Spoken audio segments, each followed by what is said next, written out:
আসসালামু আলাইকুম। আপনি যদি বাংলাদেশের নাগরিক হয়ে থাকেন, আপনাকে অবশ্যই পুরান ঢাকা সম্পর্কে কিছু না কিছু তথ্য জানতেই হবে। আর আজ আমি আপনাদেরকে পুরান ঢাকার 5টি অসাধারণ অভিজ্ঞতার কথা বলবো, যা আপনাকে ঢাকার এই অংশের প্রেমে পড়তে বাধ্য করবে। শহরের কোলাহল শান্ত পরিবেশে কিছুক্ষণ ঘুরতে চাইলে আপনাকে পুরান ঢাকা আসতেই হবে।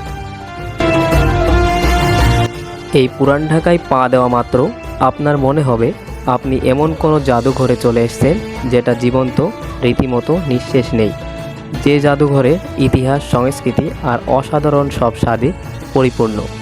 এখানে প্রতিটি অলিগলির আলাদা আলাদা গল্প আছে জীবনের আলাদা অর্থ। প্রতিটি ভবন যেন ইতিহাসের অবশিষ্ট অংশ নিয়ে দাঁড়িয়ে আছে। আপনি একজন কৌতূহলী পর্যটক হন কিংবা যদি হন শিকড়ের খোঁজে পথে নামা কেউ, তাহলে পুরান ঢাকার কিছু অভিজ্ঞতার মধ্যে দিয়ে আপনার অবশ্যই যাওয়া উচিত। এখানে পুরান ঢাকার 5টি অসাধারণ অভিজ্ঞতার কথা বলবো, যা আপনাকে ঢাকার এই অংশে প্রেমে পড়তে বাধ্য করবে।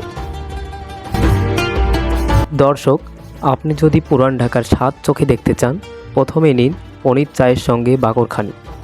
বাকরখানি হলো কয়েক স্তর বিশিষ্ট এক ধরনের মিষ্টি রুটি।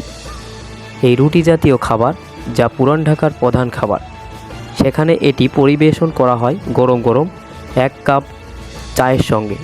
এই চাও ঢাকার অন্য যে কোনো চা থেকে আলাদা। এই খাবারগুলো কেবল আপনাকে আনন্দই দেবে না, সেই সঙ্গে জানাবে পুরান ঢাকার ইতিহাস আর ঐতিহ্যের গভীরতাও। আবার আপনি চাইলে আপনার পুরান ঢাকার ভ্রমণ শেষ করতে পারেন এক গ্লাস সুস্বাদু মাঠা পানের মাধ্যমে। আমার যেই অভিজ্ঞতার কথা বললাম আপনাদের, আর এই প্রতিটি অভিজ্ঞতায় আপনাকে ঢাকা শহরের কেন্দ্রবিন্দু সম্পর্কে ভিন্ন ভিন্ন দৃষ্টিভঙ্গি দেবে। সব কিছু নিয়েই পুরান ঢাকা রয়েছে আপনার অপেক্ষায়। ভ্রমণ করুন আর খুঁজে নিন ঢাকার এই ঐতিহাসিক সব কিছু। ধন্যবাদ, সবাই ভালো থাকবেন। আশা করি